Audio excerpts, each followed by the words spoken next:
Both models will be available in the European market. The Mi A2 incorporates a better processor and a better set of cameras that justify the extra price.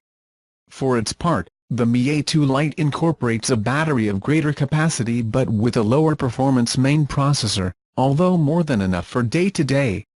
The phone is both large and thin. A 6-inch screen presents this device. An increasingly popular size thanks to the constant reduction of frames made by manufacturers. For its part, the Mi A2 Lite incorporates the Snapdragon 625 and 3 GB of RAM. The main difference in the interior of this Lite model is its battery 30% greater than the main model. According to the company, easily exceeds 6 hours of use. On the outside, although it keeps a screen almost identical in size, 5.84, it does so with a superior notch on the screen, much like the iPhone X or the company's recent Xiaomi Mi 8.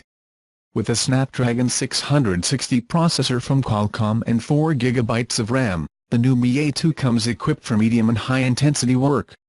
Its nominal gross performance is not as high as that of a Snapdragon 845 processor, the most powerful of the company, but it can perform everything with great fluidity.